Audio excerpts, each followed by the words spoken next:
Hey guys, welcome back to the channel. This is Katelyn, and today I am taking on the new, art trend, which is Meet the Artist. And I think this circulated a couple years ago, but I don't remember for sure. But I thought I'd jump on the bandwagon and also combo it with like a little Q&A. Since the art is like Meet the Artist and there's some fun facts about me, I thought it'd be fun to do like a little mini Q&A with you guys. So I got a couple of questions on Twitter and Instagram. I will try my best to answer everyone's, but a couple of questions might be cut just due to how long this video is. So let's go ahead and get started. So first off, from Digital Drew on Twitter, what resource do you think has helped you grow the most? So when I was younger, I was self-taught by a lot of art books. Like I have an ungodly huge collection of art books. So I started with that. And then actually going to college and taking life drawing classes and then going to the zoo and looking at animals and drawing them. I think all of those experiences helped me grow the most. And then just continuing to draw from life and practice just from observing the world around me. But if you want something, I guess, a little bit more tangible, there's a lot of great how to draw books and some amazing tutorials online. I'll drop a couple links in the description below of like my favorite animal anatomy book and learning how to draw people. So then it's like a little bit more of a thing to keep referencing, because I reference my books constantly. Even though I'm a little bit more comfortable with art, I constantly look at my animal anatomy books and other things. So those will be really helpful resources. So the next one is from Mr. Meerkat on Twitter, which is, what do you think was your art breakthrough? And what kept you making art before you got any recognition? So I think I had two art breakthroughs. My first one was when I was younger in high school. I just absolutely loved drawing compared to any of my other courses. Like, I was okay in math. I actually really liked science, but art I've always had a really strong affinity towards. So then I was like, you know what? I really like this. I love this and I'm gonna pursue it. And actually towards the end of high school, or it was first year of college, I can't remember, I had my first Comic-Con booth, and having people compliment me and tell me about my art and read my book and just interacting with people and talking about my art actually like really lit a fire under me. I was just like, I love talking to people about art. I love sharing my art. I love sharing my stories. So I was like, there it is. That's it. That's the first one. And then I think my second breakthrough was actually not that long ago. After graduating college, I've been working as a graphic designer for a couple of years and continuing my art on the side. And without my artwork, I think I'd be pretty miserable. Like, I love my husband and I love my life and all that, but art is just my biggest passion. So when I had a really rough day, I don't remember what week it was. There was just one week at work that was just awful. Like, I was crying at my desk and I was just having a terrible, terrible week. And then I just came home and sat down and started drawing and creating my comic. And actually, it was around the time I started making videos for YouTube for my art channel. And I just started doing that. And I was like, this makes me happy. I love making art and I love making these videos. And I'm just going to keep doing this no matter how much work it is. On top of my full-time job, I'm like, I gotta keep making art. So I've just been keeping that momentum, and I guess that's kind of when my second breakthrough was. And then also for me, it's not fully about the recognition. I just like the community around making art. Like, I don't need applause or any grand gestures to be like, oh yay, you're making art, good job. Nothing like that. I like communicating with, I guess you could call it, a fan base. Like when I made my comic and people read it and then came back to my booth and were like, oh, we love this scene in this chapter. Like, I love that. I love just talking about my stories and my artwork, and I just absolutely adore it. So it's not really recognition, so to say, but it's more, I really love the community that comes from it. Okay, the next question is from Kyan, I think that's how you pronounce it, on Twitter. What free drawing programs do you recommend for beginning digital artists? So there's a couple of different ones. I personally haven't worked with them because I've been working in Photoshop, but there's Paint Tool Sai, which I've heard is really great. And then another one called GIMP, which is also really good. Both of them are free, and they have a lot of different tools and brushes and things within them that can be really helpful. So I'd recommend one of those too.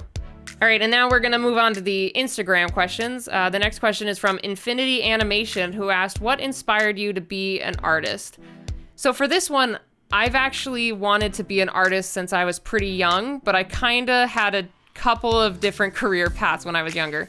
So my mom's an artist, and I've been drawing since a super young age because she exposed me to that and, let me play around with any type of medium or brushes or pencils and pens, just everything I had at my disposal. And then just her being there and exposing me to art and her doing her artwork was a really big influence. But honestly, when I was younger, I thought I was going to be like an orthodontist, or I wanted to get into biology. I had a lot of career ideas. And then later on, I was like, no, yeah, I'm more of an artist. Like, I do love science. Like, I absolutely adored chemistry and biology, but I'm like, no, that's too much studying. Let's just be an artist. And even with like being an artist, you still have to study like a shit ton of art history in college. So you can't really escape it. But yeah, when I was younger, I just had a lot of ideas of what I wanted to be, but art has just always been a part of me. So that's just really what inspired me to stick with it and be an artist. Next is from Rebecca Da, I think. Yep, from on Instagram. What's your favorite dog breed? And what's the most romantic thing your husband has ever done for you? Okay, favorite dog breed. I currently have 2 Shiba Inus. I absolutely adore that breed, and I really like Huskies. Both are very difficult dogs to raise, so I kind of set myself up for that, but I absolutely adore those 2 breeds. And then the most romantic thing your husband has ever done for you. Ooh, that's tough, because he's done a lot of stuff. He's like the romance guru. I think there's a couple. I'm going to say 2. One of them was when he proposed to me. When we were in high school, we used to just hang out at a park at a nearby elementary school and talk and just enjoy each other's company just to get away from any friends or family. Like, that was just our place to spend time together. And when he proposed to me, he took me back there, but he brought me under the pretenses. He's like, yeah, let's just go visit our old stomping grounds before we have to go over to your parents, because he said we were going out to some dinner with some bigwigs or something with my parents. And I'm like, okay. So I dressed up super nice. He dressed up super nice. Then we show up to the park and I'm like, dear, we're going to be super late. Like, seriously, we're going to be like 10 minutes late. We got to go right now. Like, being late is a huge pet peeve of mine. So I was like, no, we should go. And he's like, no, let's just take a quick walk. I'm like, no, we should really go. And he eventually convinced me to get out of the car, and then we walk and we have this little argument about like when our first kiss was and some other mushy gushy romance stuff. And then he proposed to me at the park that we used to just always hang out at. So that was really sweet. And then, oh God, another most romantic thing he has done. It's really hard because there's so many. I think I'm just going to call the proposal. That was one of the most romantic things. We've gone out to a lot of amazing dinners and movies, and he's surprised me with like little gifts and lots of different things, but there's just too many to list.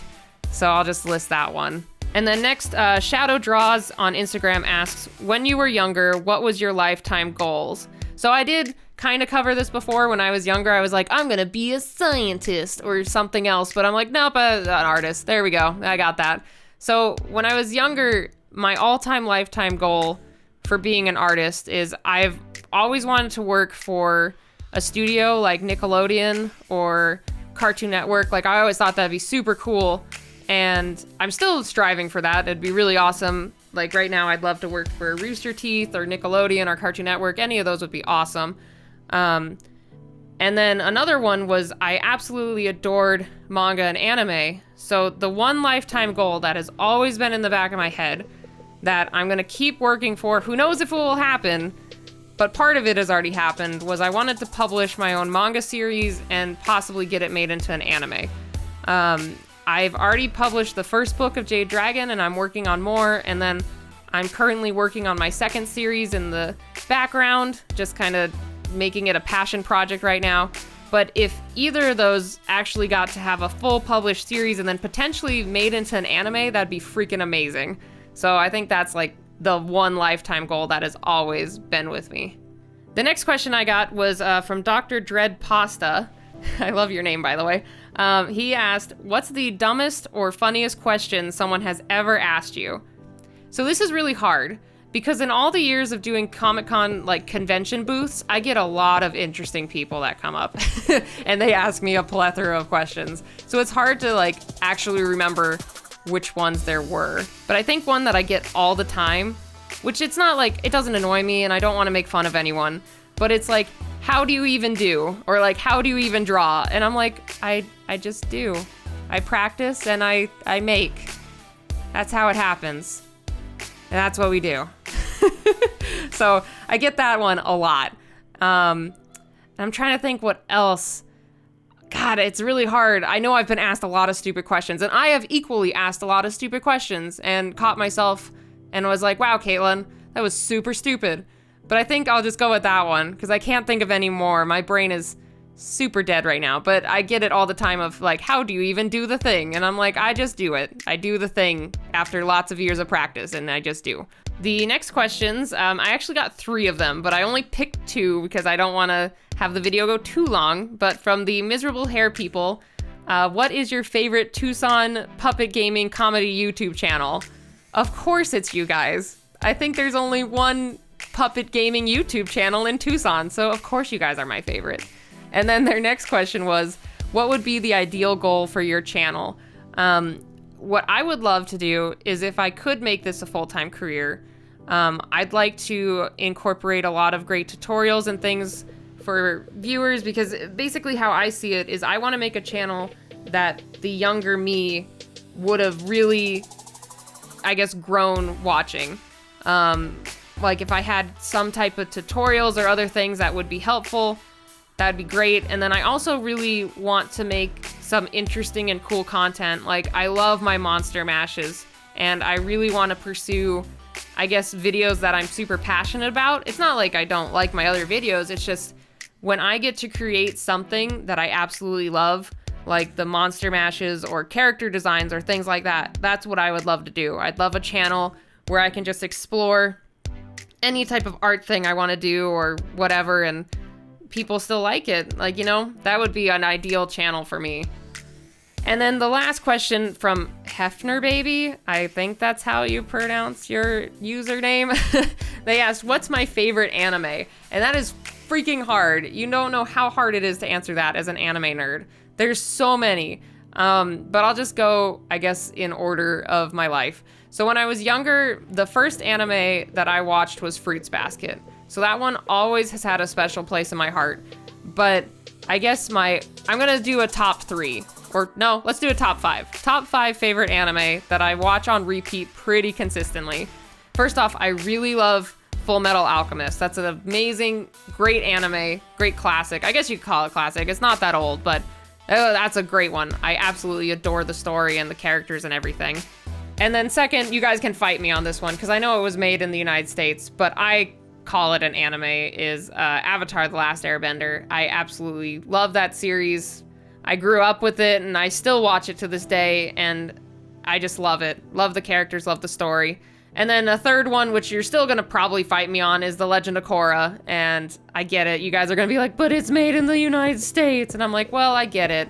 But it's still in the style of anime. So I still consider it an anime.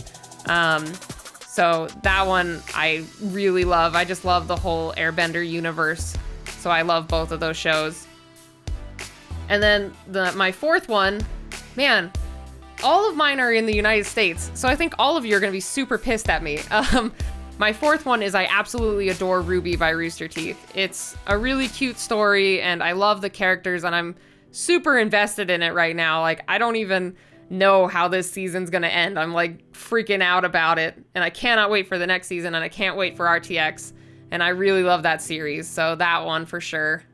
And then for my fifth one, I'm going to have to say Sailor Moon because I grew up with that series and I still really adore it. And I love all the characters and the story. And yeah, I love Sailor Moon so much. I have a lot of Sailor Moon swag too. So yeah, I would say those are like my top 5. And I'm not including movies because I could go on and on about Miyazaki films and a bunch of anime movies that I absolutely adore. So I'll just have to go with those 5 for my favorite anime. And then the final question from Paul on Facebook is, can you draw your subscribers? I'm totally not against drawing subscribers, but it's going to be for like a special event. I'll probably do it for a big milestone for like, X amount of subscribers on YouTube, I'll do like a Twitch stream. And after you have a certain amount of Revlo points, which is a point system that I have through Twitch, you get X amount of points for so many minutes watched. You could exchange those for me drawing you. So I'll probably do that, but I need to do more Twitch streams first. So it's not like off the table at all. It's just I need to figure out when and how I'm gonna do it. And then one final question that I know no one specifically asked, but I've been getting it a lot on a lot of different videos, is what drawing program I use and what brushes I use. So I use Photoshop CC. I have the newest version, I think it's 2017. And then for my brushes, there's an amazing artist called Kyle T. Webster, and he sells custom Photoshop brush packs. I have the Mega Pack, and I typically use the Pencil Soft, the Oil Lush, the Clean Comics pen, and then one of the watercolor. I think it's soft watercolor. Those are like my top 4 from his Mega Pack. So if you look him up, I'll put a link in the description also, but he has some great brushes that I use like every day. So I'd recommend those, and then I just use Photoshop CC. All right, so I think that's all the questions we have for now, but thanks again, guys, for stopping by and checking out this video. And if you aren't already, you can go ahead and hit that subscribe button. I have new videos every week. And if you have any questions that I didn't get around to answering, or if there's just one question that's like burning at the back of your mind, you can go ahead and leave it in the comments below, and I will get back to you as soon as I can, but I try my best to answer all comments and questions that I get on all my videos. All right, so I hope you enjoyed this video, and I will see you guys next time. Bye, guys.